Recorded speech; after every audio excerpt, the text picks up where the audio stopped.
এই নওজওয়ান আমাদের রীতিতে নাই বিয়ের আগে কোনো মেয়েকে দেখা, অথচ তুমি বলছো আমাকে নবীজি বলেছেন এক নজর চেহারাটা দেখে নিতে। যদি তোমাকে আল্লাহ পাকের রাসূল বলে থাকেন তাহলে দেখো আমার চেহারা, আর যদি না বলে থাকেন মিথ্যা মিথ্যা ফাঁকি দিয়ে আমার চেহারা দেখে নাও, তাহলে আমি তোমাকে এমন বিপদ। কি জানে না তারা বড় সুখে থাকে, তারা বড় সুখে থাকে, সেই সুখে ভরে দাও, সেই সুখে ভরে দাও আমার জীবন। তোমাকে ডাকি আমি বাঁচি যতক্ষণ, আমি বাঁচি যতক্ষণ। শুনো গো প্রভু মোর এই নিবেদন, তোমাকে পুজি আমি বাঁচি যতক্ষণ, আমি বাঁচি যতক্ষণ।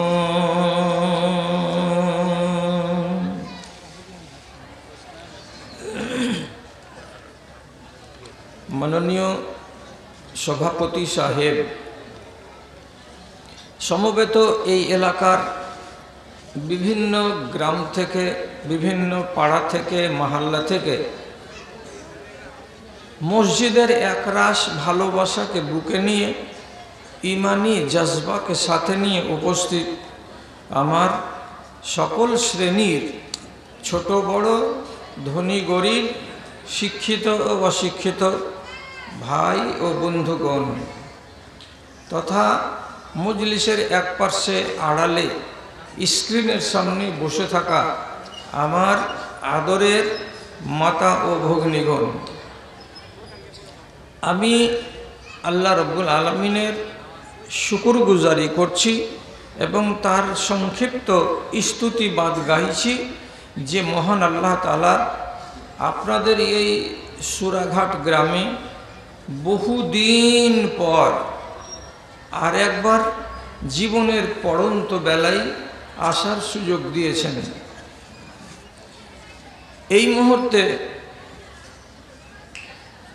যদি আসমান থেকে 10 গ্রামের পুরিয়া মধু আর 10 গ্রাম করে ওজনের মাখন, দুটো জিনিস একসঙ্গে নাজিল করা হয় আর মানুষকে বলা হয় যে আপনারা ধৈর্য ধরে বসুন, রাত 1:30টার সময় একটা করে মধুর প্যাকেট আর একটা করে মাখন ছানার প্যাকেট আসমান থেকে নিচে ফেলা হবে, সবাই কুড়াবেন আর খাবেন। তো মানুষ এই যুগে এত বেকুফ নয় যে এক প্যাকেট মধু আর একটু মাখন খাওয়ার জন্য প্যান্ডেলে এসে রাত রাত বসে বসে সময় কাটাবে। বড় বড় জালসা আমাদের দেশে রাত্রি 12টা যখন হয়ে যাচ্ছে তখন পিছন দিক থেকে আস্তে আস্তে ফাঁকা হয়ে যাচ্ছে, 12:30 থেকে 1টা হতে হতে হাসরের ময়দান। আপনাদের কলেজাটা খুব বড়, আপনাদের বুকের পাটাটা খুব মজবুত। এসেছিলেন মালদা জেলা থেকে লোটা হাতে করে, আর এখন দিল্লি, বোম্বাই, কাতারে খেটে পয়সা হয়ে গেছে, টাকা হয়ে গেছে। অতএব আপনাদের শান শৌকত, স্টাইল, জীবনের পদ্ধতি সব বদলে গেছে। যদি এতখানি রাতে আসবো তো এই ভাঙা ভাঙা কণ্ঠে কি বলবো? যে কটি লোক আপনারা আছেন মাশাআল্লাহ, তবু তো আপনাদের আরাম বিশ্রাম বলে কথা আছে। ঢুলু ঢুলু চোখ, মৃদু মৃদু বুক, এই অবস্থাতে কি বলবো আর কি শুনবেন?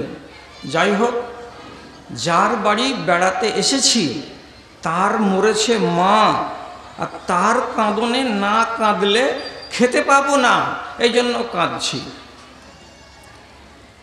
এখন বলতেই হবে কিছু কথা। আরম্ভ করছি, কথা শুনুন। যতটি হজম করতে পারবেন সেটি করবেন, আর যেটি হজম করতে পারবেন না সেটিকে উগরে দেবেন। আমি ফালতু কথা আপনাকে বলবো না। সেটা হলো এই ইহুদি জাতি সম্বন্ধে আল্লাহ রাব্বুল আলামিন খুব বাজে মন্তব্য করেছেন কোরআন মাজিদে। কি বলেছেন?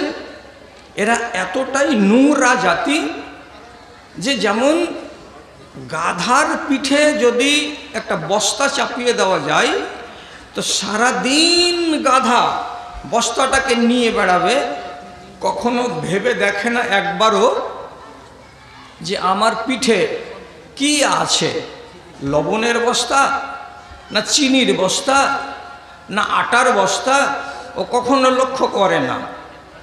ও এমনই একটা আবলা জানোয়ার। এমনি হলো এই ইহুদি জাতি।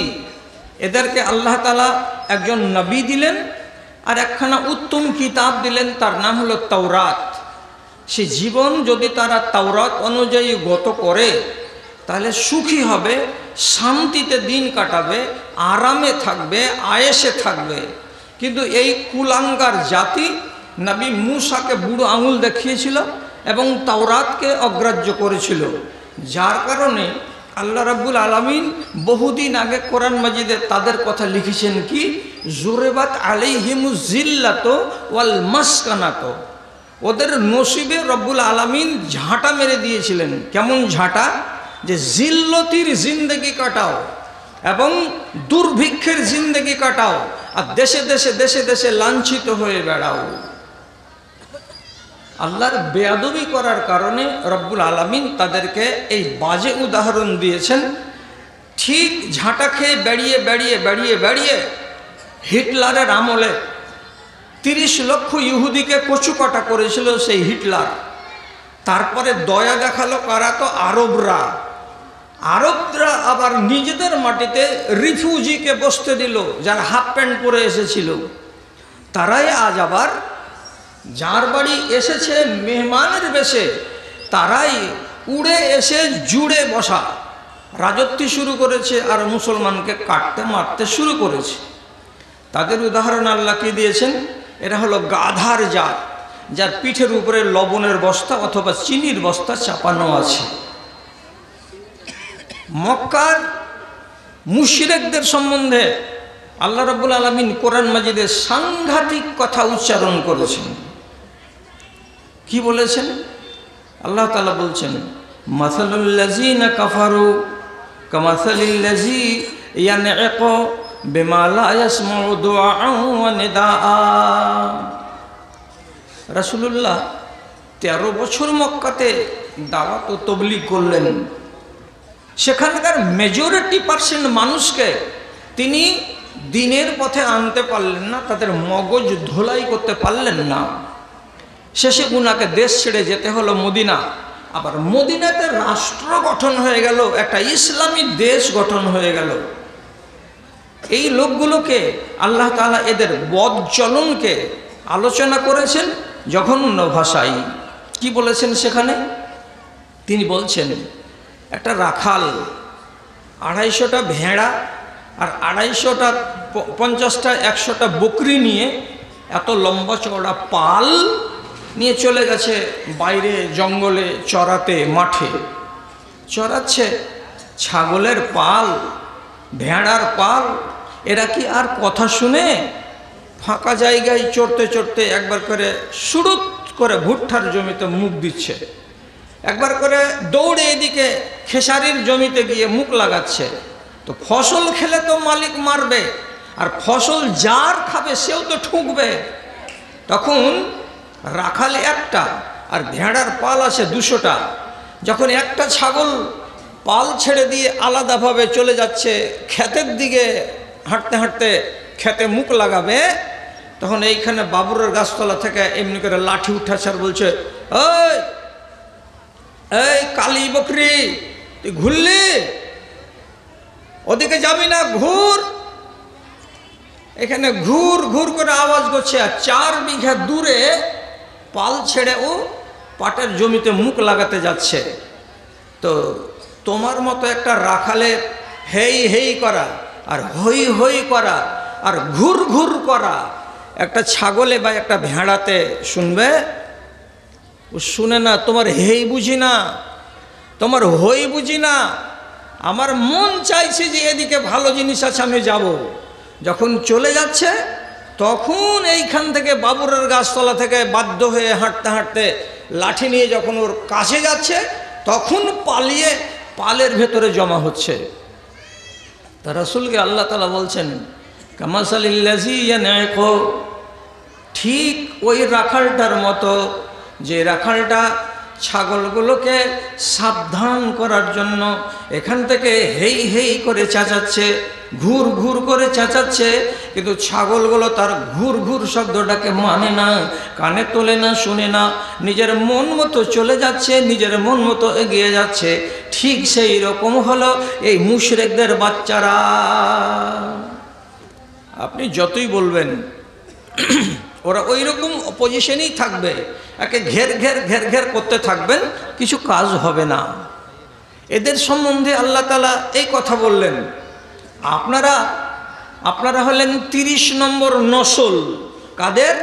আবু বকর সিদ্দিক রাদিয়াল্লাহু তাআলা আনহু এবং হযরত ওমর ফারুক ইত্যাদিদের আমরা হলাম বংশধর। কয় নম্বর নসল? আমরা হলাম 31 নম্বর নসল। তো আমাদের বাপদাদারা তো ছিল ইমানদার, তাদের আল আওলাদেরা এই 1450 বছরের রাস্তা অতিক্রম করে আজ কেমনটা হয়েছে। আপনাদের কথা কোরআন মাজিদে আল্লাহ তাআলা একটু আলোচনা করেছেন। আলোচনাটা যদি ভালো লাগে তাহলে তো ভালোই কথা, আর যদি গায়ে চোখা লাগে আর খোঁচা লাগে তাহলে জানতে হবে যে খোঁচা লাগার মানে হলো যে আমারই দুর্বলতা আছে, কোরআন মাজিদের দুর্বলতা নেই। আল্লাহ তাআলা বলছেন কথাটা কি, ফামা লাহুম আনিত তাযকিরাতি মুরজিন। এদের কি হয়েছে? এদের সামনে ঘন্টার ঘন্টা ওয়াজ করা যাচ্ছে, সারা সারা রাত জালসা করা যাচ্ছে, বছরে 52টা জুমার খুতবা আধা ঘন্টা করে দেওয়া যাচ্ছে, সারাটা বছরে 2টা ঈদগাহে ঈদের মাঠে আধা ঘন্টা করে খুতবা দেওয়া হচ্ছে। তাহলে যেই মানুষগুলো সারাটা বছরে 30 ঘন্টা 32 ঘন্টা করে ওয়াজ শুনে, নসিহত শুনে, কোরআনের কথা শুনে, হাদিসের কথা শুনে, মদের কথা শুনে, মাগিবাজির কথা শুনে, চুরির কথা শুনে, ছিনতাই রাহাজানির কথা শুনে, পরনিন্দার কথা শুনে, গীবতের কথা শুনে, নির্লজ্জ বেহায়া হয়ে যাওয়ার কথাও শুনে, তারপরেও কেন এরা বদলাই না? এরা দিনের কথা শুনে কিসের জন্য পালাচ্ছে উল্টা পথে? কেমন করে পালাচ্ছে? যেমন একটা গাধা চড়তে চড়তে চড়তে চড়তে জঙ্গলের কিনারায় চলে যাই, আর হঠাৎ করে যখন একটা বাঘকে দেখতে পাই যে তার উপরে হামলা করে দেবে, তখন গাধা নিজের জানটাকে বাঁচাবার জন্য নিজের লেজটাকে খাড়ো করে নেয়, আর নেওয়ার পরে 80 কিলোমিটার বেগে ওখান থেকে দৌড় আরম্ভ করে দেয়। দৌড়াতে দৌড়াতে দৌড়াতে দৌড়াতে মালিকের বাড়ির কাছে এসে থামে, আর তারপরে পশ্চিম দিকে তাকাই যে বাঘ আমার পিছনে আছে না নাই। গাধা যেমন পালাচ্ছে লেজ পিঠে করে, ঠিক তেমনি এই লোকগুলোর কি হলো, এরা দিনের কথা শুনে অমনি করে বাঘে যেমন তাড়ন দেয়, তো ওই তাড়ন খাওয়া গাধা যেমন পালাই, তেমনি এরা দিন থেকে পালাচ্ছে কেন? দিন শুনছে না কেন? দিন মানছে না কেন?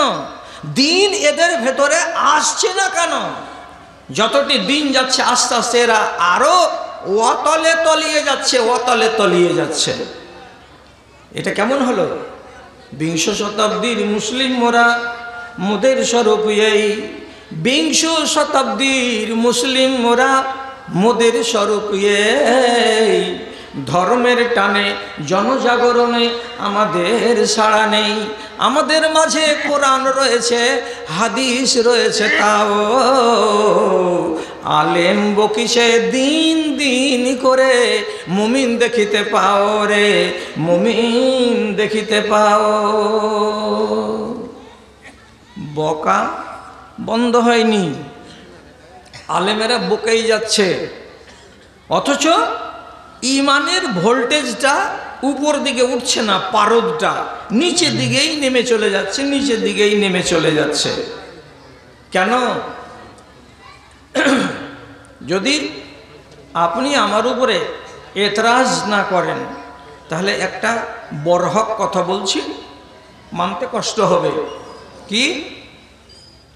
বর্তমান জমানায় নর আর নারী, ছেলে আর মেয়ে, যুবক এবং বৃদ্ধ সকল শ্রেণীর মানুষের দিকে আমি আমার নজর দিয়ে যখন দেখছি, তো দেখতে পাচ্ছি 100টা লোকের ভেতরে 95টা মানুষ আল্লাহর দ্বীনের উপরে কায়েম নাই। এরা দ্বীনদার হয়ে নাই, এরা শুধু মুসলমান হয়ে বেঁচে আছে। 95টা লোক আল্লাহর নিয়মকে পালন করে না, আল্লাহর কানুনকে মানে না। না মেনে যতখানি আপনি হতে পারেন দিনদার, ততখানি। তো মুসলমানের কোয়ালিটি হচ্ছে 3টা। আলেমদের জিজ্ঞেস করে নেবেন। একগুলোকে বলা হয় মুসলমান, আর একগুলোকে বলা হয় মুমিনিন, আর একগুলোকে বলা হয় মুহসিনিন। মুমিনিন এবং তার চাইতে আরো উন্নত মানের কোয়ালিটির, ওদেরকে বলা হয় মুহসিনিন। এই 2 ক্যাটাগরির লোক মরে গেলে সরাসরি জান্নাতে যাবে, সরাসরি জান্নাতি। আর এই প্রথম ক্যাটাগরির লোক যারা মুসলমান, তারা মরে যাওয়ার পর কোনো গ্যারান্টি নাই, কোনো নিশ্চয়তা নাই যে এই লোকটা প্রথম চান্সে আল্লাহর জান্নাত পাবে আর যাবে। মুসলমান হয়ে মরতে গেলে ফাঁড়া আসে কপালে। কাকে বলে মুসলমান? যে লোকটাকে আল্লাহ তাআলা সূরা আরাফে বলছেন জালিমুল লিনাফসিহি। মুসলমান মা বাবার ঔরসে জন্মেছে, নাম রাখা হয়েছে নুরুল ইসলাম, অতএব আমি মুসলমান।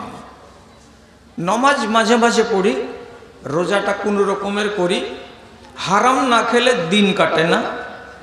আর ব্যবসা বাণিজ্য করতে গেলে ঝুঠা কসম আর যত রকমের ধান্দা সবই কিছু আছে, বেঈমানি শয়তানি এগুলো সবই ঠিকঠাক আছে।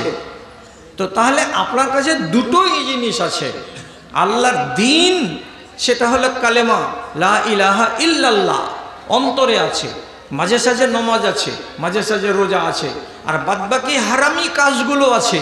আল্লাহ তাআলা কোরআন মাজিদে বলছেন আমিনহুম যালিমুন লিনাফসিহি, এই লোকগুলো হলো নিজের আত্মার উপরে অবিচারকারী জালেম। এই জালেমরা যেদিন মরে যাবে সেদিন মুসলমান হয়ে মরবে, আর মুসলমান হয়ে যদি মরে তাহলে আল্লাহ রাব্বুল আলামিন তাকে প্রথম চান্সে কিয়ামতের দিন জান্নাত দেবেন বলে কোনো ভরসা নাই। আপনি মানেন না, কি দিয়ে প্রমাণ করব?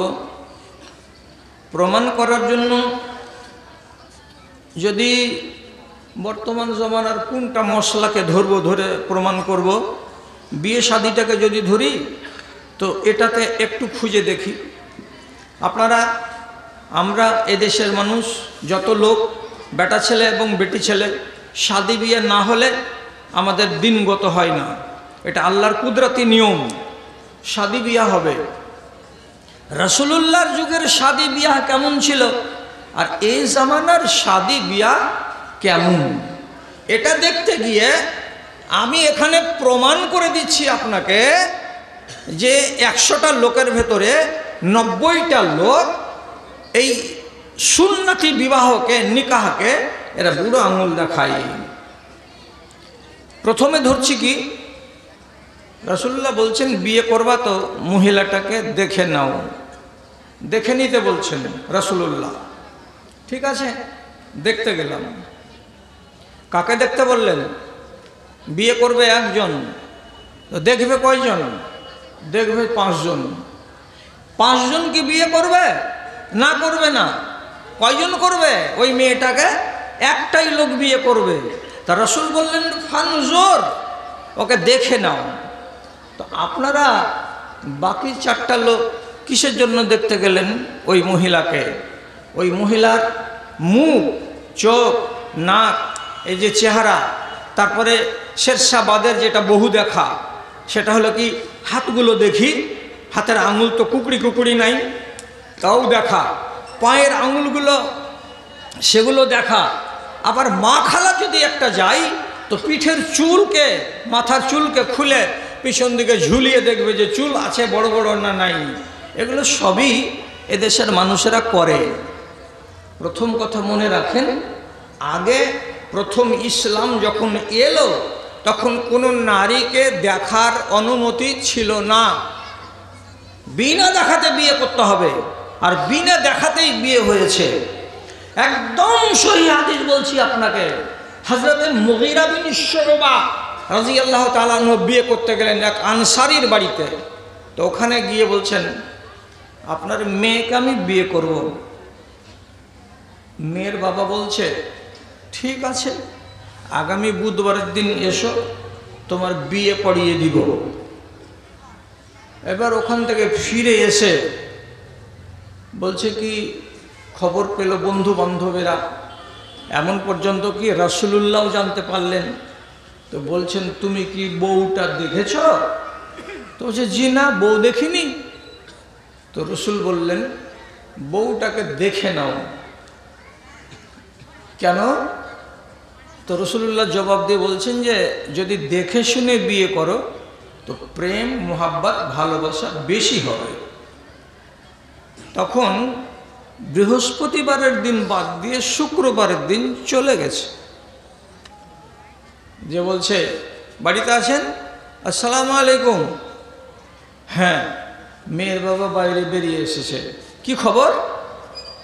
তুমি তো কালকে গেলে, আর তোমাকে আমি বলেছি আগামী বুধবারের দিন আসিও, তোমার বিয়ে পড়িয়ে দিব আমি। তো আবার আজকে তুমি কি জন্য চলে এলে শুক্রবার? তো বলছে, আপনার মেয়েকে দেখবো এক নজর। যেমন দেখবো কথাটা বলা, এর পায়ের আগুন মাথাতে। কি কথা বললে তুমি? আমার মেয়েকে দেখবা? বিয়ে হয়নি তার আগেই? তো বলছে, আপনি রাগিয়েন না, আপনি রাগিয়েন না, আপনার মেয়েটাকে আমি বিবাহ করবো, তো তোকে এক নজর দেখব। তো দুজনে তর্ক করছে। বাড়িওয়ালি ডিউটি থেকে উঁকি মেরে দেখছে তো ওই ছেলেটাই, যে ছেলেটা বুধবারের দিন এসেছিল আমার মর্জিনাকে বিয়ে করবে বলে।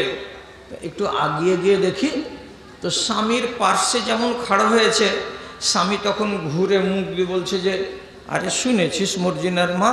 কি? ওই যে ছেলেটা চলে এসছে আজকে, বলছে মর্জিনাকে দেখবো। মহিলাও গাল ফুলিয়ে দিয়ে বলছে, আমার এ কোন কথা? মেয়ে দেখবে মানে?